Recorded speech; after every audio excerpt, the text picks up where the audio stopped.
This is Danny Gallagher, CEO of Process for Growth Consulting.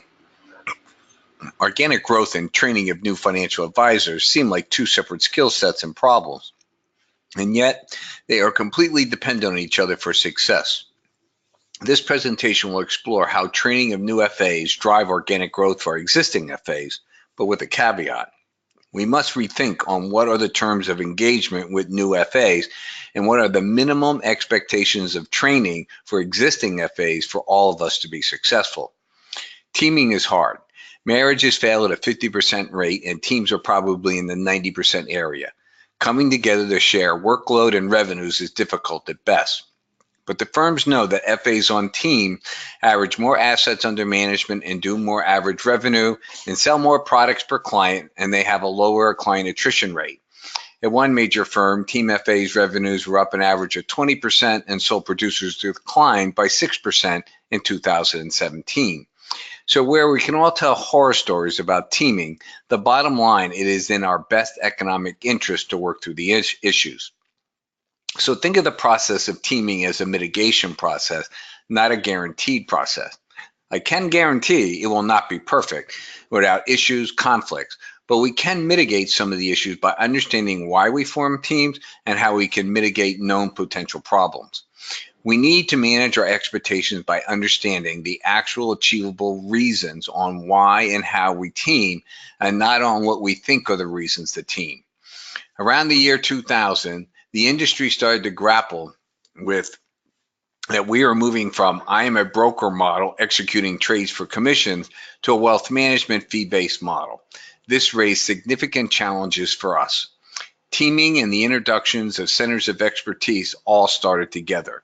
You must think about a time when we had no teams, no team comp, no centers of expertise, no financial plan, and all the firms were thinking through these issues collectively. There were teams, but many of them were what we used to call vertical teams, which we are no longer able to have. And teams in those days were designed mainly to handle paperwork. Yes, there was a day when paper was our biggest problem. Like all problems, we must ask ourselves, what are we really trying to solve for? It is PFGC's contention that the firms have generally adopted an affiliation model, even if we don't expressly recognize this adoption. This unrecognized part of our business model has significant ramifications for the firms and financial advisors, as we have not yet standardized or honed our skill sets through terms of engagement. Affiliations are employed to extend financial advisors' expertise on a variety of products and services like life insurance, lending, stock options, 401k plans, international accounts, and structured settlement. PFGC believes that this model can and should be extended to the financial advisors and be made mandatory for all trainees. Teaming is a business model choice. We have to win new clients, gather assets, manage assets, and service our clients so we can help our clients meet their needs and goals. What is the best model to employ? There were and are two main business model roles which we have to choose from, a sole producer and or a team group. Sole producers find it difficult to scale and cover different expertises, where teaming has its own built-in issues. But teaming also offers us the best opportunity to be successful through scale. Trainees have been historically treated as a standalone.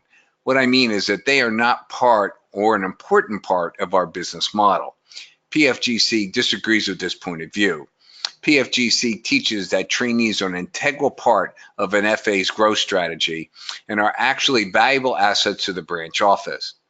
Finally, adding an expert to your team for a product or service also raises issues, and we need to understand how best to incorporate experts into our model. I always like to ask, what are we trying to solve for? And in teaming, I believe there are four main areas. When we think about teaming, what drives our decisions-making process to team or not to team, and what is the end goal for teaming? Are we solving for experts to be added to the FA's business? Do we want to scale? And how do we define scale? How do we define roles and responsibilities? Are roles definition a necessity or even important? And finally, how can a team help with business development? 15 years ago, the first question we asked ourselves was, could we train our FAs to all these new expertises that were needed to run a wealth management business? It didn't take us long to realize that our FAs could not in any way, shape, or form be the expert in all the solutions that any firm could offer that a client would need. In fact, we were not convinced that an FA could be the expert in any of the solutions, including managing money. Think about it. We run a business in which one aspect of managing money, so a mutual fund manager or an SMA manager, theoretically has an advantage over us. They only manage money and usually for a specific market segment. FAs manage money across the board, across a broad spectrum of needs and goals. We are not estate planning attorneys nor insurance agents. Think about insurance. There are whole companies and industries built around one insurance product. We cannot expect an FA to know all the different insurance products. Stock options, 401ks, and structured products only add to the list of different expertises. So we could and did exclude the FA as the answer. Doesn't mean that some FAs don't have the expertise in one or more products, but what we are talking about is a holistic global solution for the vast majority of our FAs, and clearly it was not the answer. So we asked ourselves, do we build the team for experts? Do we work on our FAs to build a team that has a representation of all the experts needed to deliver all the solutions? Well, it works for the expertise, but since we cannot pay the experts properly, it is not a profitable model, and therefore it will never happen. We want and need all the expertise, but it makes no economic sense to build a team that includes all the different people necessary to be effective. Not profitable, not happening. So a new role for our business model was introduced, which I call an affiliation. An affiliation is relationship by relationship, one-off delivery of a process, product, or service. Think of a mortgage for a product delivery. The mortgage person is not on your team, nor do you have a JPN with them, but rather you deliver a particular product on a one-off basis. The client may never speak to this mortgage expert again.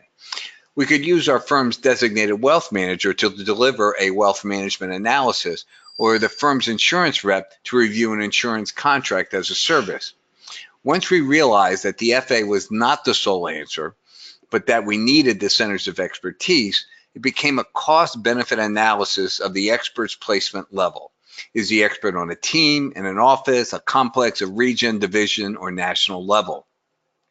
This is important to us today because the first lesson is that we do not build a team for expertise or product. We affiliate. There are several types of affiliations. First, internal centers of expertise. They are vetted, hired, and paid for by the firm. They are our advocates and only wish for us to succeed, and best of all, they don't want a piece of our business. Next, the firms have designated certain teams with certain levels of scale and expertise to offer products and services that have a higher complexity, compliance, and expected knowledge level to other financial advisors. This includes 401k plans, international accounts, stock options, and structured settlement. These affiliations are generally defined by the firms by setting a mandatory JPN split, typically 70% for the offering team and 30% for the introducing financial advisor. FAs who complain about this to me, I point out that they receive 30% of the revenue and 0% of the legal liability. The difference between the two affiliations is that the internal centers of expertise tend to be one-off situations versus the designated teams as an ongoing affiliation and revenue split. Finally, we can affiliate with outside centers of expertise, and the rules of engagements are generally executed under what is called a professional alliance agreement. This is where the referring outside center of expertise, say an accountant, receives a percentage of the revenue generated by the referred account. This is typically in the 20 to 25% area. 3 different processes, but all affiliations, as we solved for the introduction of experts into the financial advisor's wealth management business model. So what about scale? 1 and 1 equals 3. Does 3 stand for more revenue, assets, or relationships? All 3? How do we achieve scale? Is 2 better than 1? PFGC has found that FAs cannot articulate answer to these basic questions, which one would assume we would know because teaming is so difficult. But if we are about to embark on a difficult journey, shouldn't we look at a map and have an idea of why and where we are going? Interestingly, when PFGC is working with teams, Other than developing a new presentation that includes the two FAs and sharing of a support staff, very is little done on actually integrating the two businesses. This is true for the vast majority of teams. They continue to function as separate FAs who say they are a team. When I ask the FAs, how are you a team if you have not integrated any of your processes, I get a lot of different answers, like we are a marketing team, whatever that is. Or the clients like to see a team even if we don't actually work together. And we wonder why teams fail. Could it be that they were never actually a team? My opinion is that teaming is hard, and if you're going to work through some of the difficult issues, you might as well reap the rewards of teaming. If two or more FAs indicate they're thinking about teaming, I ask them to sit down and try to come up with a mutual agreement on one standardized investment process, because all teaming processes are predicated on a standardized investment process. No matter what you can say about a team, I believe it is impossible to scale the team's business without an agreed upon standardized investment process. Scale is literally impossible. The team is destined to fail before they even start.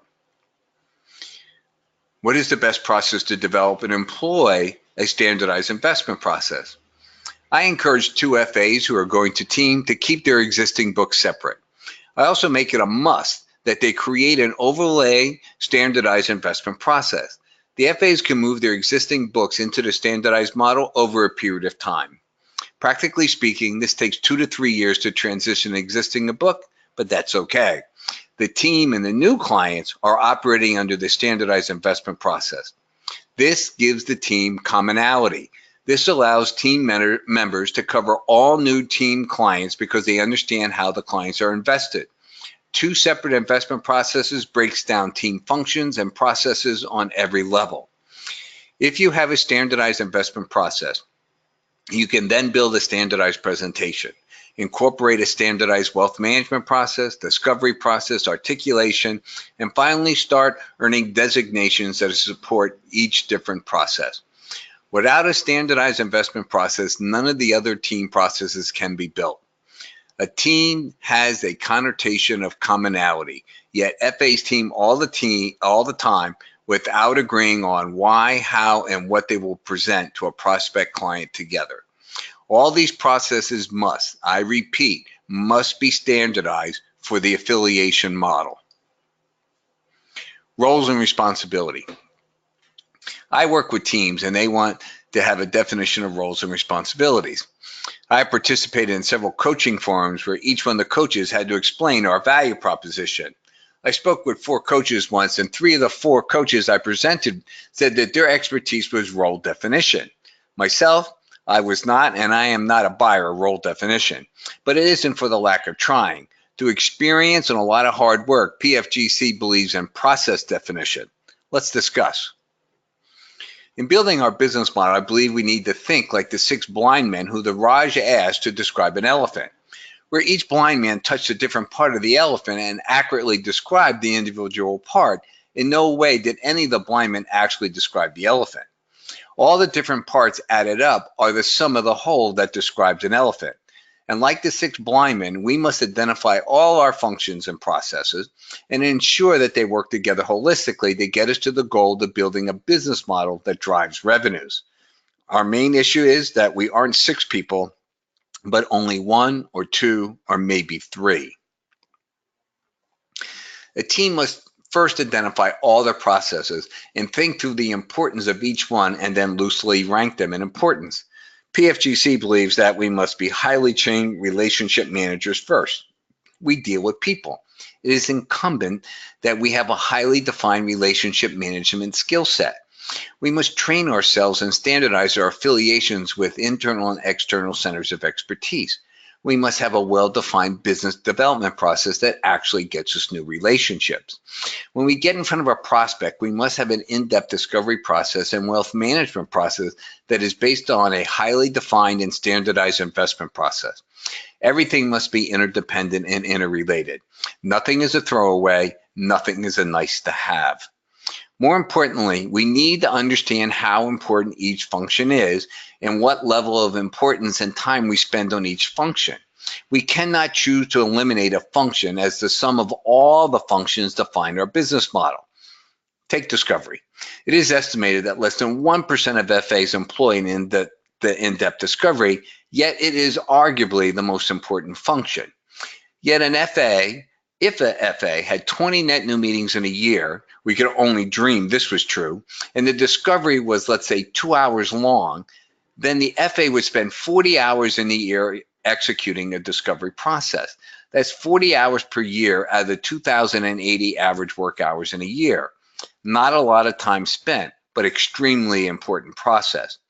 Understanding our processes and each process's value and the business model is critical. We cannot function under the assumption that what I spend the most time on is the most important, because if we are anything, we are champion time wasters. Finally, we need to standardize as much as possible every function process so we can free up time for business development, wealth management, and affiliations. PFGC has tried very hard to define roles and responsibilities and work with several teams to see what is the best methodology to gain this clarity. This is an example of an $850 million asset under management team with 6 members. We did a role and responsibility study over 2 months on every action of a team member. What we learned was that everyone did everything and who was the backup depending on who was available. The study showed that role definition was a nice to have, but is not relevant to understanding our business models. If everyone on the team does every role, either as a primary or a backup, then the roles are far less important to understand on how each member functioned in a process. The definition of function process is a grouping of roles and responsibilities to deliver a service, solution, or product to a client prospect. Henry Ford taught us that clearly defined roles and responsibilities increase production, scale. But in the end, my thoughts are we are not nearly big enough as a business for us to define the roles and responsibilities. It is a nice to have, but it's not relevant. If you're forming your team, think of different processes, not roles and responsibilities. Team FAs will have many of the same responsibilities, but with its different emphases. As a group comes together, the first step in understanding that everyone will do everything and not get caught up in the weeds. So we think of processes as primary, secondary, and tertiary. We then can assign designations that help deliver, with expertise, these processes. So investments is the certified portfolio manager, and the wealth management process is the certified financial planner. So teams should think about what process each FA should have as a primary, secondary, or tertiary, and then work to define, standardize their processes and attain the proper designations. It should be noted that the secondary process for all FAs is business development, every oar in the water. Business development is probably the biggest single reason for teams to come together and is the biggest single reason that teams break up. Business development, new relationships, net new assets should drive teaming decisions, but FAs should affiliate with each other first. In other words, work together to see if there's a match. It's like dating before you get married. Build a center of influence COI presentation. PFGC has a webinar on how to build a COI presentation. Agree to a net new asset policy with a standardized investment process, and then go on meeting together or separately. In other words, work together. Find out if you can actually have a fit. You don't really know until you try. If the team's goal is to increase time spent on business development, then the FAs must be aware that their business model will change entirely. FAs see their existing business model and they project that model on their new teaming model. It never works. If the team starts going on a lot of new meetings and acquiring new relationships, they will find they need entirely new roles and responsibilities in their business model because of the new bottlenecks in their processes. I can always tell when a team actually starts going on new meetings as their old business model breaks down immediately. This is good news, as they are now working for new clients instead of managing money. Do not team for business development until you've affiliated and understand the new bottlenecks that will drive the development of your team infrastructure. The single greatest reason teams fail is net new assets. It makes sense. We are paid through assets under management. It is our livelihood. Every new team I coach, I make them write down a net new asset policy. I use the example that whoever brings in the assets gets 90% the first year, and then it goes into the team number after that. That said, the teams come up with whatever they want and do whatever they want, which is good. Some teams had 3 pages of single-space type scenarios on all the rules of engagement. What if your client starts talking to me, then refers a new client to me? Who gets the credit? I don't know. It's up to you.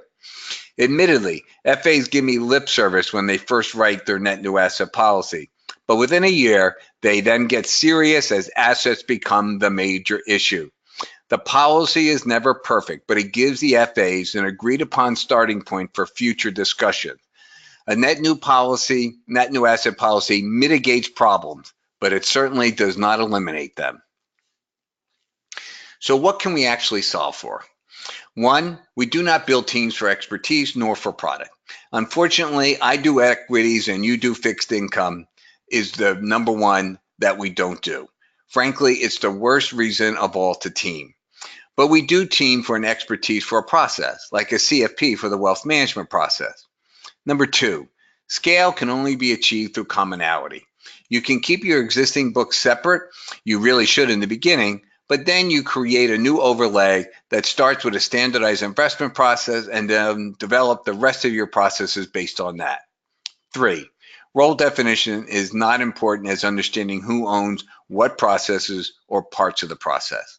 4, if you ask me, the number one reason to build a team is to have a robust business development process that is firmly entrenched in a wealth management process. These 2 processes will be the main drivers of teaming for the foreseeable future. And 5, finally, a net new asset policy is the necessity to mitigate the problems caused by one team member outperforming another. It always happens, always. So with so many different affiliations that we're already employing, we need to think through how can we best hone the skill of affiliation. PFGC believes that standardization is now the critical component of a financial advisor's success, and we can look to Apple as a master of affiliation in building an ecosystem for success. So why compare us against Apple? Well, who's the premium pricer in technology? Apple is. Who's the premium pricer in the financial services? We are. So let's look at Apple. Android versus iOS. The operating platforms are the 2 competitors. Android has 85% market share of devices versus Apple has 15%. Yet 88% of apps are built first for iOS, not Android. The average app on iOS earns over $52, while the average app on Android earns a little over $5.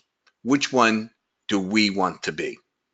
Amazingly, 78% of all online sales happen on an Apple iOS device, not on an Android device.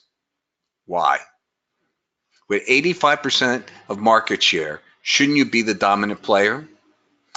But Apple has built a defined, standardized platform, the famous Apple ecosystem, that makes it easier for multiple experts, programmers, and entities, companies, to affiliate with Apple's platform. When Apple introduces a new level of iOS, say iOS 11.0, it is announced with a lot of fanfare.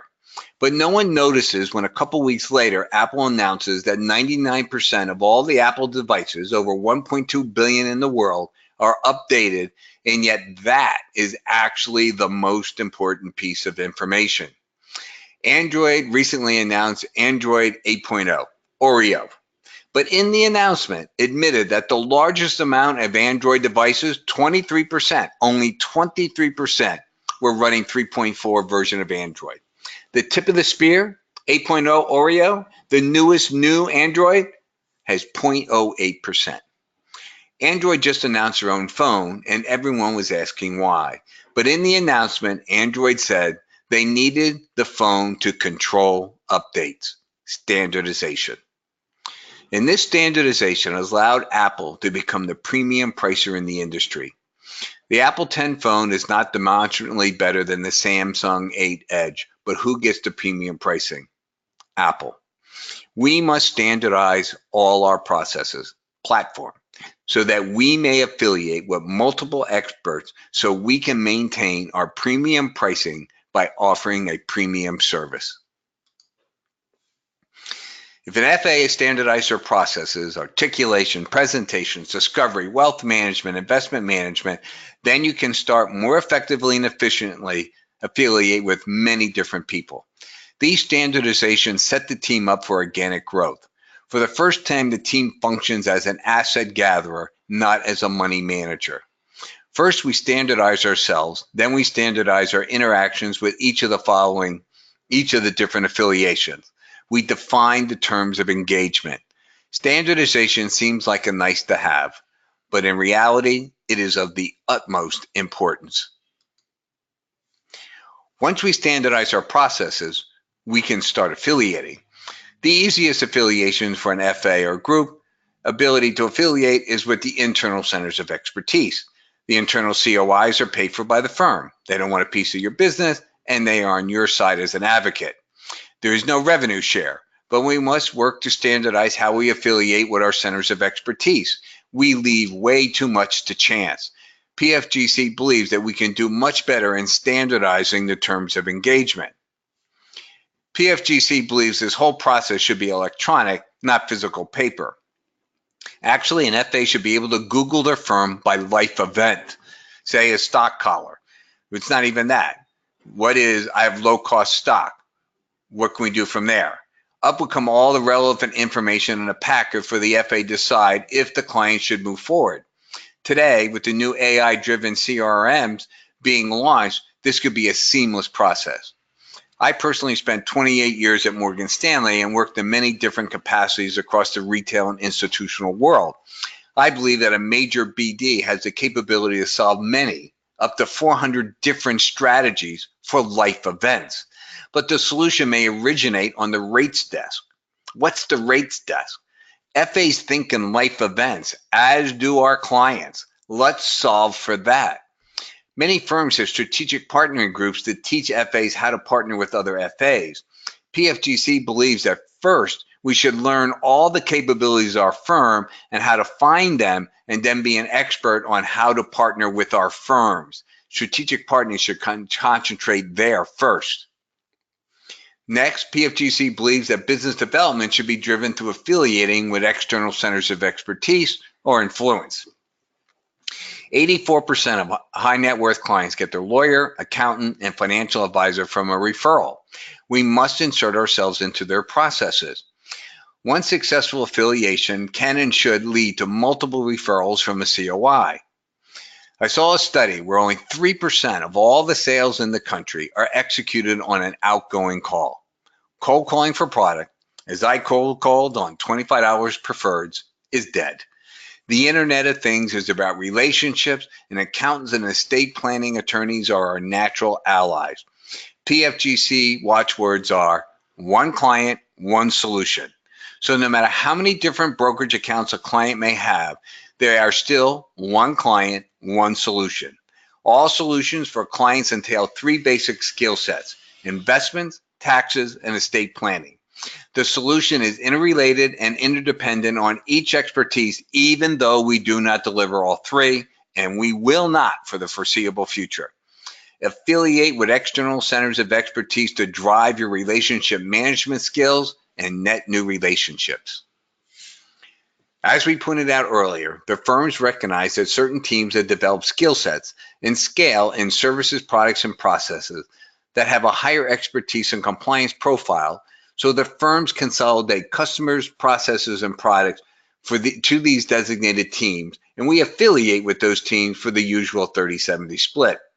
These teams can offer 401k plans administration, stock options, international clients, and structured settlements as an example. The firms insist that FAs affiliate with these centers of expertise, as they should. There are two things that our industry has found difficult to accomplish over the year. The first is organic growth, and the second is training of new financial advisors.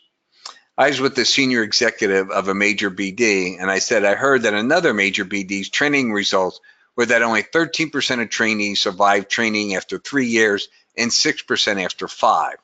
and that of the 6%, it was felt that fully 50% were still there because the senior FA paid for the baby. Amazingly, the executive felt that those numbers were high, really high. This is not a new issue, as the industry has struggled for, I would say, at least 25 years with both of these things. Now, I call them baby brokers. It is not an insult. Another senior exec asked me if they were insulted by this terminology. I told them on the contrary. Baby brokers are really like 2-year-olds with a parabolic learning curve. Baby brokers appreciate that I recognize their problems and developed a system to assist them in being successful. Frankly, the most common remarks are, why don't the firm train us the way you do? This is far from a complete list of what babies' to-do list. Remember, the babies spend their first 3 months studying, passing several exams. I know they're supposed to be learning other things, but the immediacy of being terminated if you fail the test dominate their thinking. Next, and this is really important, how does an FA decide what business model to employ? We all know that the FAs run different business models, and they are very different. The babies can figure out by what office size the FA has, if the FA is sitting in, on whether the FA is successful or not. But the optics of what office you're in doesn't address how the FA became successful. Some FAs pick stocks, some only do SMAs, some do discretionary platforms or the firm model platform. Some FAs have several designations, others have none. Some do wealth management, but most do not. But most FAs do not raise net new assets. We all know the numbers. 73% of FAs do not open one account over $250,000 in a year, and that's every year. And 85% do not open an account over $1 million in a year. So generally speaking, any FA that a new FA patterns their business model on is at a major disadvantage, as the number one goal of a baby is to raise net new assets. Yet, we just hand off our new FAs to FAs who have a proven track record of not raising net new assets. So I think we can agree that there should be a rethink on our training process. We don't actually have a training process, but more of a process on how to manage out the babies in the most cost-effective manner. If that is our goal, we are incredibly successful. But if we want our new FAs to succeed, then I would suggest a change to our process. First, PFGC believes that no trainee should be put on a team. That means none. I know we have used trainees as some kind of reward, but this practice must end. It is counterproductive and stops us from reaching our goals. Instead, babies should be encouraged to affiliate with trained teams and multiple teams that have highly defined and standardized processes. This goes for babies who are hired by their parent relative teams. I know this will never happen, but to protect the baby, do not allow this. This does not stop the parent or relative from assigning revenues and assets to their sibling. Just do not allow teaming until the new FA establishes themselves. Save the FA from themselves and save the sibling from their relatives. Why no teaming? PFGC believes the two hardest actions we are asked to do are: 1, raise net new assets. Every FA I ask, what is the hardest thing to do in our business? And the answer is get net new assets. That's on the business side. On the business model side, PFGC believes that the hardest thing to do is teaming. I don't think there's any argument there. So beside all the other things a baby must do, we then force them to join a team, a very difficult thing to do even when you are well versed in the business. The new FA has no way to assess a team and whether or not the team will be helpful to them. So PFGC believes that the baby should be asked 8 questions of a team. If the team cannot answer all the questions with the yes, and I mean all 8, then the baby cannot affiliate with the team. A hard, fast rule of engagement. These questions are for the baby to broker to know if the group or the FA will be helpful to them. This is not a comment on the success or the business model of the FA or the group. It is a comment on whether the team can be helpful to a baby. We have to stop making decisions for FAs and start making them for the babies. The branch manager has a major role to play. First, the branch manager needs to set a standard of training of existing FAs who will be allowed to affiliate with the trainees. This is first, but the most important step. Next, the branch manager hires all the trainees. Branch managers should be targeting people with CLUs, CFPs, and CPAs. Why? Well, I'll answer these two questions. What percent of FAs in your office manage assets to assist their clients in meeting their needs and goals? It's not a trick question. And the answer is it's 100%. It's how we think of ourselves. Most of us think of ourselves as money managers. I know I did. Second, what percent of your FAs in your office are holistic wealth managers? Through PFG's 43 years of experience in the business, I would say somewhere around 1%. So what is the most valuable commodity in our offices? I repeat, what is the most valuable commodity? Managing money or wealth managers? Feed the future, because there's a small chance that in 10 years we will be managing money. You can see PFGC's Big Data AI webinar, but we will definitely be wealth managers in 10 years. Second, branch managers must be the agent for the babies and representing them for their affiliation. This means that the branch manager works in the best interest of the baby, not the FA. I have seen every way that a branch manager assigns babies. The FA is not growing. The FA is old. We want to pass the book along. The FA does more than $1 million in revenue. The FA wants a cold caller. The FA doesn't do wealth management. The list is endless and all based upon the FA. It is not a surprise babies fail, as all our decisions are based upon the FA and not for the baby. The branch manager must negotiate and enforce a fair pricing model that is signed off in writing by the FA and the baby. This is an example of a proposed pricing model for an affiliation with either an FA or a trainee. Again, this is on a relationship by relationship engagement. Repeat, affiliations use a relationship by relationship pricing model. This is not a teaming agreement. Multiple JPNs should be open upon the agreement to affiliate. 10-90, 30-70, 50-50, 70-30, 90-10. This is just the start. Why? It teaches us flexibility. There is no one JPN split that can encompass all the possible variations when affiliating. We learn by doing. Affiliating with trainees drives net new assets. A successful firm standard is that a baby raises between 12 and 25 million in net new assets in the first 2 years. Teams generally capture around 37% in my affiliation model. So do the math. Let's work with a number in the middle, 18 million in 2 years. That's around 6.5 million in net new assets for the FA team. What are the numbers we are competing against? 73% do not open one new relationship over 250, and 85% don't open up an account over $1 million. Babies are the driving force of an office's organic growth. They are critically important to our success. We need to baby them. That's a pun intended. One of PFGC's clients pointed out that FAs were approaching them to work with them in a one-off manner, affiliation. The FAs watched how they work with the babies and wanted the same deal. The FA told me they're willing to pay for the 4 Ps. They're willing to pay for people. That means the senior financial advisor executes a discovery process. They also will pay for a wealth management process. They'll pay for the CFP designation. Presentation, standardized. All babies tell me the most valuable item for teaming is the presentation. You may not think so, but they really do. And the standardized investment process portfolio driven by metrics. Babies and FAs who affiliate need a standardized investment process so they don't look stupid when talking to their own relationship. Again, it is not about the FA.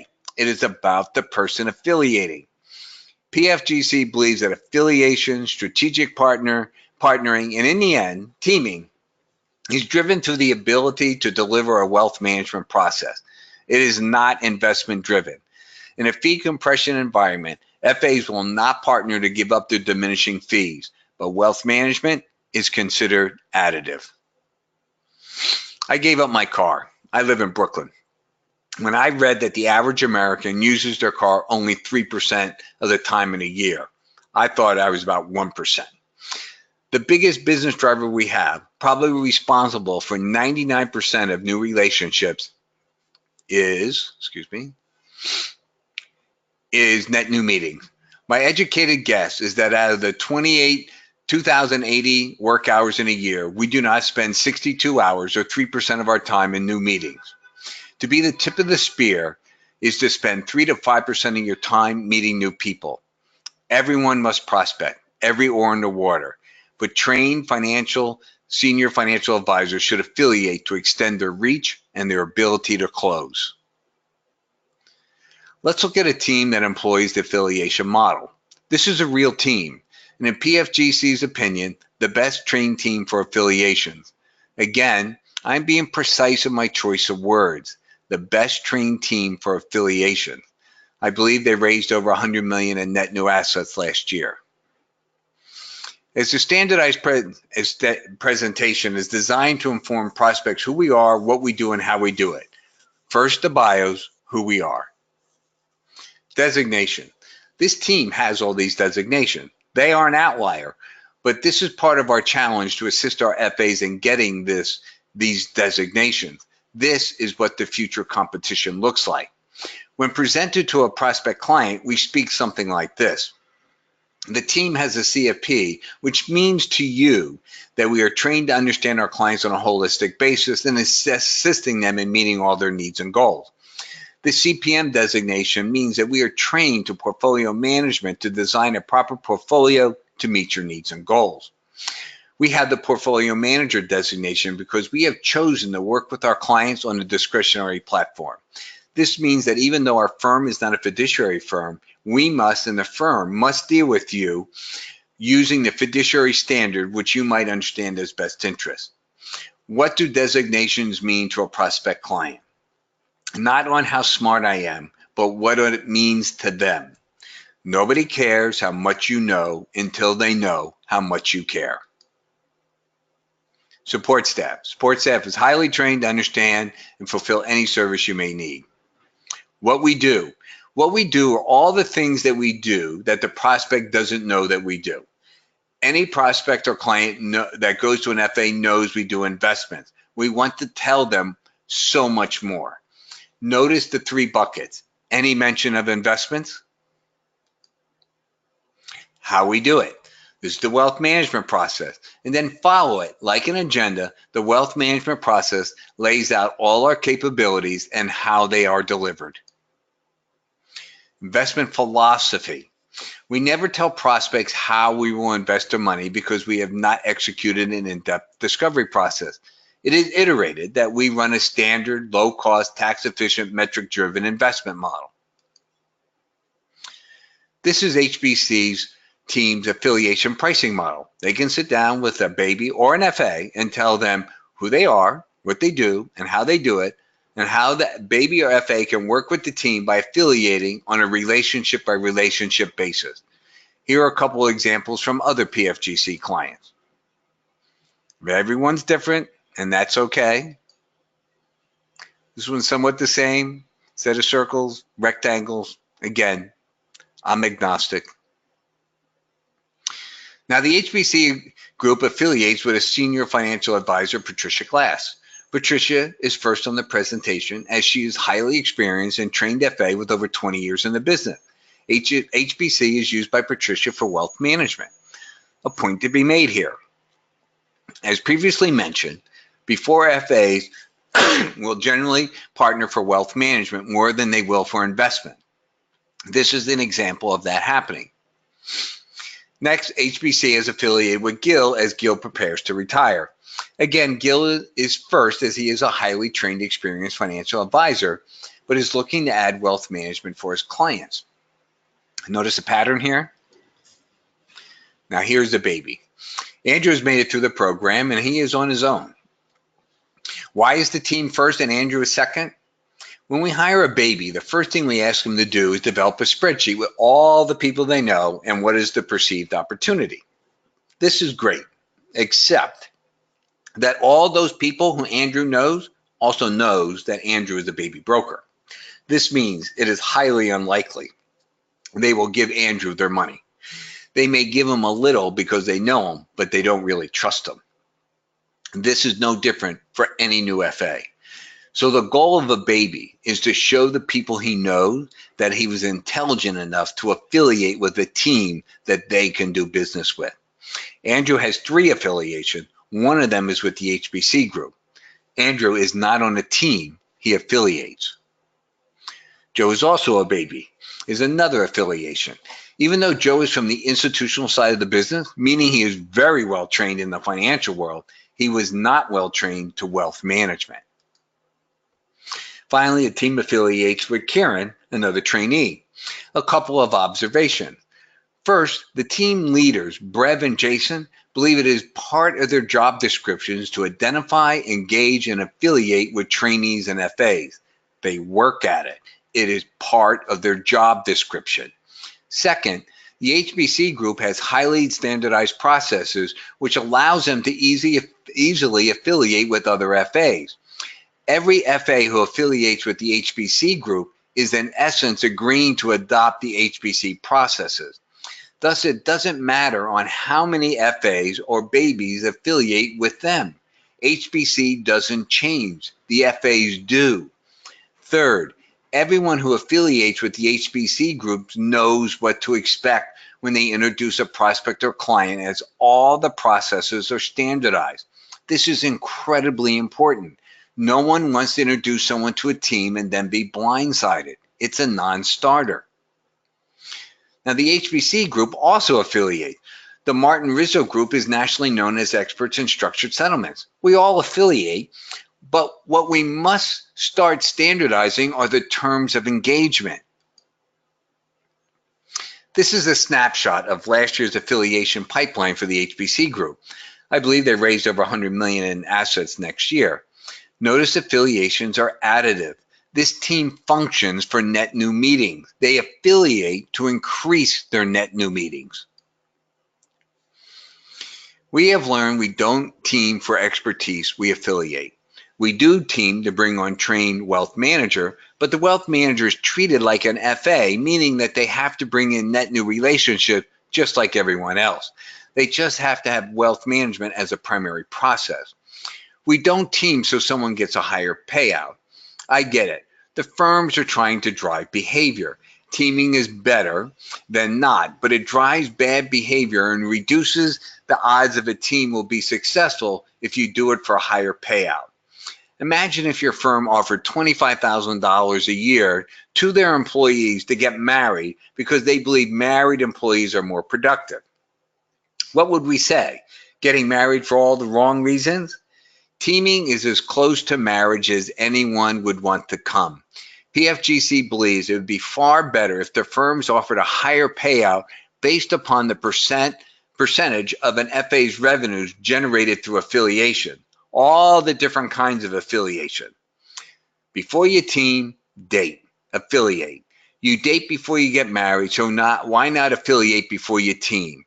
Before you affiliate, agree upon a net new asset policy, a standardized investment process, and define the processes through primary, secondary, and tertiary participation.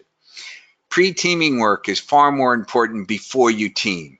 Give yourself a fighting chance. Affiliate. Teaming is difficult at best, but we can mitigate some of the issues. The leader of this process is the branch manager. The branch manager drives organic growth through the hiring of skilled babies to seed the future of the branch and the firm. Hire for where the puck is going. CFPs, CLUs, CPAs, so you can support wealth management. Branch managers should be the agent for all babies working in their best interest. They are our future. Protect them, assist them, and coddle them. Don't manage them out. Manage your FAs to help them. PFGC trains the branch manager, the FA or FA teams, and the trainees. For a branch to adopt all 3 parts, it's $20,000 per branch. This is less than a quarter of one trainee salary and benefits and the branch fixed costs for a year, and the branch will be able to grow organically and train their babies to a much higher success rate. PFG believes that 80% of babies will pass the low bar set by the firms. Thank you for your time. Any questions or comments for the good of the whole?